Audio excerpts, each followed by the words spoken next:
کیونکہ یہ قرآن ہے جس میں دنیا اور آخرت کی ہر چیز کو بیان کیا گیا ہے۔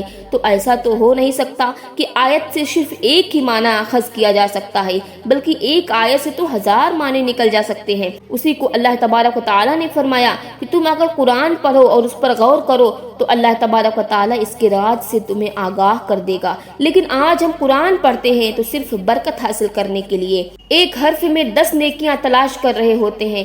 ہم یہ نہیں سمجھتے کہ ہر ایک حرف میں 10 معنی نکل رہے ہیں اور اس معنی کا کس طرح سے اپنی زندگی میں استعمال کر سکتے ہیں۔ اسی لیے تو صحابہ اکرام نے پوچھا تھا کہ یا رسول اللہ، ہم تو قرآن پڑھتے ہیں، اپنی اولاد کو بھی پڑھاتے ہیں اور ہماری اولاد اپنی اولاد کو پڑھائے گی تو یہ سلسلہ تو چلتا رہے گا، تو علم میں اٹھ جانے کا کیا مطلب؟ تو اسی کو میرے نبی کریم صلی اللہ علیہ وسلم نے فرمایا تھا کہ علماء کی وفات ہو جائے گی، علماء اکرام اس دنیا کو چھوڑ کر چلے جائیں گے، قیامت جب آئے گی تو اس دنیا میں کوئی بھی عالم دین نہ ہوگا۔ اور آج ہم دیکھتے ہیں کہ علماء حق کی تعداد گھٹتی جا رہی ہے اور فتویٰ دینے والے ہمیں موبائل پر ہر جگہ موجود مل جاتے ہیں، لیکن کیا یہ وہی علم ہے جس کے بارے میں ہمارے نبی کریم صلی اللہ علیہ وسلم نے فرمایا تھا؟ یہ صرف اور صرف جہالت ہے جو آج ہمیں ہر موبائل میں دیکھنے کو مل جاتی ہے۔ دوسری نشانی جو میرے نبی نے فرمائی وہ زلزلوں کا بڑھ جانا۔ میرے اور آپ کے پیارے آقا نے ارشاد فرمایا قیامت اس وقت تک قائم نہ ہوگی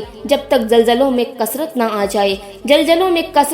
جائے۔ اس کا مطلب ہم نے کیا سمجھا؟ ہم تو صرف یہی سمجھتے ہیں کہ زمین جو ہے اس میں جنبش ہوتی ہے، وہ جو آپس میں ٹکراتی ہے تو اس سے زلزلے آتے ہیں۔ ہم نے ریکارڈ کر رکھا ہے کہ ایک سال میں کتنے زلزلے آتے ہیں، کتنے میگنیٹیوڈ کے زلزلے آتے ہیں، لیکن ہم یہ نہیں دیکھتے کہ زلزلے آتے ہیں تو کیوں آتے ہیں، کس وجہ سے آتے ہیں۔ تو میں آج بتا دینا چاہوں گی کہ زلزلے اگر آ رہے ہیں تو اس کے پیچھے وجہ انسانوں کا گناہ ہے۔ اگر کسی سرزمین پر بہت زیادہ گناہ ہونے لگ جاتا ہے، بہت زیادہ لوگ گناہوں میں اور بدکاریوں میں مبتلا ہو جاتے ہیں، تو وہ روئے زمین کا ٹکڑا جو اللہ کے خوف سے کانپ جاتی ہے، وہ یہ سوچتی ہے کہ کہیں یہاں عذاب الہی نہ برپا ہو جائے، اسی وجہ سے وہ اللہ کے خوف سے کانپ جاتی ہے، جس کے نتیجے میں زلزلے آتے ہیں۔ لیکن ہم سمجھتے ہیں کہ یہ زمین کے ٹیکٹونک پلیٹس کا آپس میں ٹکرانا ہے، بلکہ یہ تو اللہ تبارک و تعالیٰ نے ہمیں ایک وارننگ دے دی ہے کہ سنبھل جاؤ، ابھی بھی موقع ہے۔ آج دنیا کے ہر حصے میں زلزلے معمول بن چکے ہیں، تو کیا یہ اللہ کی طرف سے ایک وارننگ نہیں ہے؟ ایک تباہی نہیں ہے کہ سدھر جاؤ، گناہ چھوڑ دو، ابھی بھی وقت ہے، اللہ کی طرف بھاگو۔ اور تیسری بات جو میرے اور آپ کے پیارے آقا صلی اللہ علیہ وسلم نے بیان فرمائی، وقت کا تیزی سے گزر جانا۔ میرے نبی نے ایک حدیث بیان فرمائی جو کہ بہت مشہور حدیث ہے، ہم اور آپ اس بات کو جانتے بھی ہیں کہ نبی پاک علیہ الصلوۃ والسلام نے فرمایا کہ جب دجال اس دنیا میں آئے گا تو اس کے پہلا دن جو ہوگا وہ 1 سال کے برابر ہوگا، دوسرا دن 1 مہینے کے برابر ہوگا، تیسرا دن 1 ہفتے کے برابر، اور پھر باقی دن جو ہے وہ معمول کے دنوں کے برابر ہوں گے۔ تو اس کا کیا مطلب ہے؟ اس کا یہ بھی مطلب ہے کہ وقت جو ہے اس کی برکت ختم ہو جائے گی۔ آج ہم دیکھتے ہیں کہ زمانہ قریب ہو گیا، یعنی سال مہینے کی طرح گزر رہا ہے، ہفتے دنوں کی طرح گزر جا رہے ہیں۔ لیکن جب میرے نبی نے یہ بات بیان فرمائی کہ جب دجال آئے گا تو اس کے لیے پہلا دن 1 سال کے برابر ہوگا، تو آپ غور کریں کہ صحابہ اکرام نے اس وقت کس چیز کا سوال کیا۔ وہ سب سے پہلا سوال یہ تھا کہ یا رسول اللہ، ہم دجال سے بچیں گے کیسے؟ انہوں نے یہ نہیں پوچھا، بلکہ صحابہ اکرام نے پوچھا یا رسول اللہ، اس وقت ہم نماز کس طرح ادا کریں گے؟ اللہ اکبر! نماز کی اتنی اہمیت ہے کہ صحابہ اکرام نے سب سے پہلا جو سوال کیا وہ اپنے ایمان کو بچانے کے لیے نہیں پوچھا، اپنی جان کو بچانے کے لیے نہیں پوچھا، اپنے مال کو بچانے کے لیے نہیں پوچھا، دجال کے فتنے سے بچنے کے لیے نہیں پوچھا، بلکہ کس لیے پوچھا کہ ہم نماز کیسے ادا کریں گے؟ اس کا ایک دن جو ہے وہ 1 سال کے برابر ہو جائے گا۔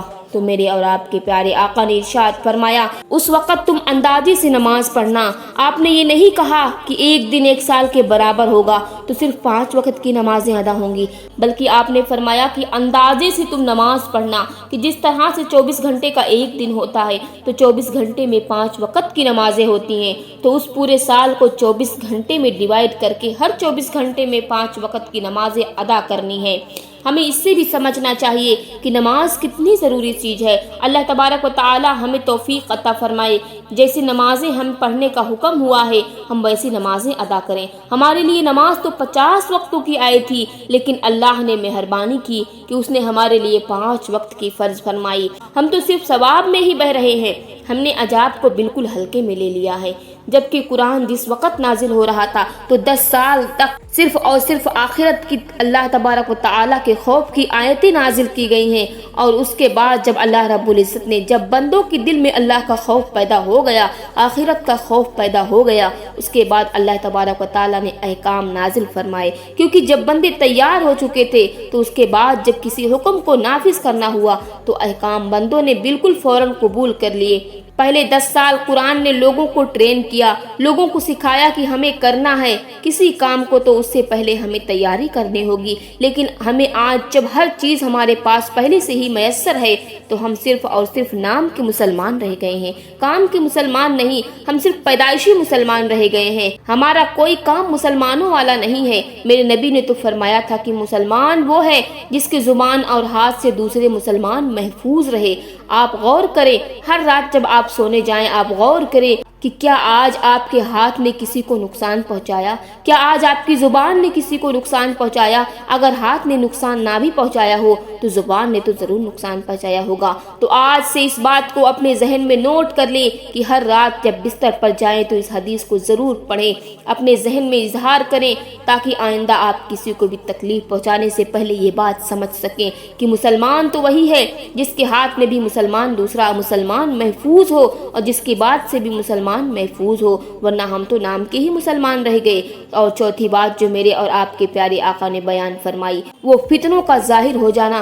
رسول اکرم صلی اللہ علیہ وسلم نے ارشاد فرمایا کہ فتنے رات کے اندھیرے کی طرح چھا جائیں گے، آدمی صبح مومن ہوگا اور شام کو کافر ہوگا، یعنی ایمان کو بچانا اتنا مشکل ہو جائے گا کہ لوگ دوسروں کی قبر پر جا کر کے یہ خواہش کریں گے کاش یہ قبر میری ہوتی، کیونکہ ایمان پر اس قدر خطرہ لٹک رہا ہوگا جیسے گردن پر تلوار لٹک رہی ہوتی ہے۔ اور آج ہم اپنی آنکھوں سے دیکھ سکتے ہیں کہ ایمان بچانا کتنا مشکل ہو گیا ہے اور گناہوں سے بچنا کتنا مشکل ہو گیا ہے۔ مسلمان اپنے آپ کو جو صبح تک مسلمان کہہ رہا تھا، شام ہوتے ہوتے وہ خدا کا انکاری ہو جاتا ہے۔ میرے نبی پاک صلی اللہ علیہ وسلم نے جو بات بیان فرمائی وہ یہ بھی بیان فرمائی، قتل و غارت عام ہو جائے گا، یعنی قیامت سے پہلے حرز بڑھ جائے گا۔ صحابہ نے پوچھا یا رسول اللہ یہ حرز کیا ہے؟ تو میرے اور آپ کے پیارے آقا نبی کریم صلی اللہ علیہ وسلم نے فرمایا قتل یعنی قتل کرنا بالکل عام سی بات ہو جائے گی، بیوی شوہر کو قتل کر دے گی، شوہر بیوی کو قتل کر دے گا،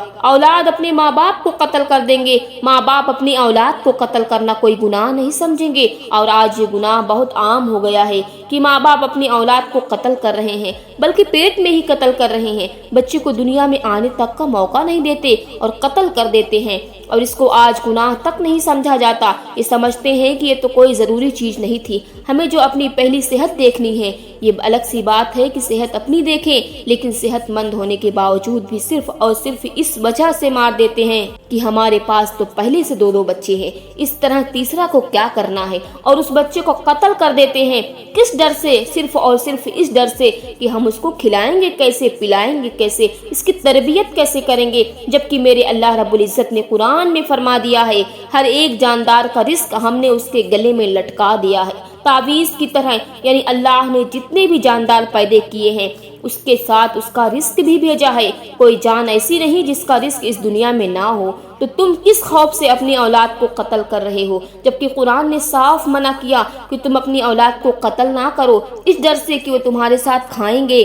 آج قتل کرنا عام ہو گیا ہے، آج اسکول میں، سڑکوں میں، کالج میں، یہاں تک کہ عبادت گاہوں میں بھی قتل ہو رہے ہیں، جس کا صاف اور سیدھا نمونہ اگر ہم دیکھنا چاہیں، اگزامپل اگر ہم دیکھنا چاہیں تو مسجد اقصیٰ کو دیکھ سکتے ہیں، فلسطین کو دیکھ سکتے ہیں کہ کس طرح سے اس جگہ اس بیت المقدس کو جس کو میرے قرآن نے بھی مقدس کہا، اس مقدس سرزمین پر مظلوموں پر ظالم ظلم کر رہے ہیں اور بے گناہوں کو قتل کیا جا رہا ہے، خون کے دریا بہا دیے جا رہے ہیں۔ اللہ رب العزت ہم سبھی کو پناہ میں رکھے۔ آگے میرے نبی کریم صلی اللہ علیہ وسلم نے بیان فرمایا کہ ایسا وقت آئے گا کہ مال اس قدر ہوگا کہ صدقہ دینے والا تلاش کرے گا مگر لینے والا نہ ملے گا۔ آج بھی بہت سی ایسی جگہ ہیں کہ جہاں لوگ صدقہ دینا چاہتے ہیں لیکن کوئی صدقہ لینے کے لائق ہی نہیں ہے، بلکہ ہر کوئی مالدار ہے، ہر کسی کے پاس گاڑیاں ہیں، ہر کسی کے پاس چار مکان ہیں، ہر کسی کے پاس ضروریات کے سامان ضرورت سے بھی زیادہ موجود ہیں، تو پھر ان کو کس دوسرے کی صدقہ لینے کی کیا ضرورت پڑے گی؟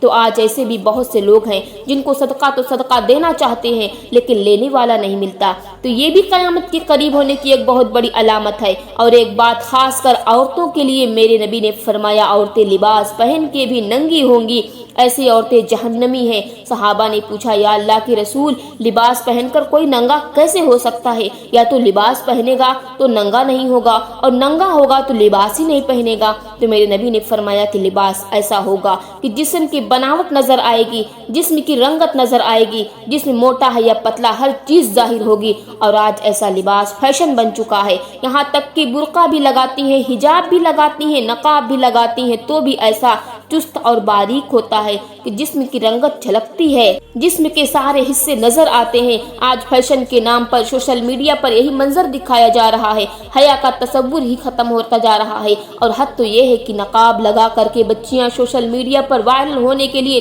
ناچ کر کے ٹمکے لگا رہی ہیں۔ یہ جو باتیں میں نے بیان کی ہیں، جو قیامت کی نشانیاں میں نے آپ کو بتائیں، جو میرے نبی نے بیان فرمائی، یہ نشانیاں محض قصے اور کہانی نہیں بلکہ اللہ کا پیغام کی تیاری کا وقت قریب ہے۔ یہ دنیا تو عارضی ہے، یہ تو ختم ہو جانے والی ہے۔ ہمیں آخرت کی فکر کرنی چاہیے، ہمیں توبہ کرنی چاہیے، اپنے دل کو صاف کرنا، اللہ کی طرف رجوع کرنا ہے۔ توبہ کر لو اس سے پہلے کہ توبہ کا دروازہ بند ہو جائے۔ آخر میں آپ سبھی سے کہنا چاہوں گی، اگر آپ سبھی کو اس بیان کو پسند آیا ہو تو اس ثواب کی نیت سے دوسروں تک ضرور پہنچائیں، شاید آپ کی وجہ سے کسی کی زندگی سنور جائے۔ وما علینا الا البلاغ المبین۔ السلام علیکم ورحمۃ اللہ وبرکاتہ۔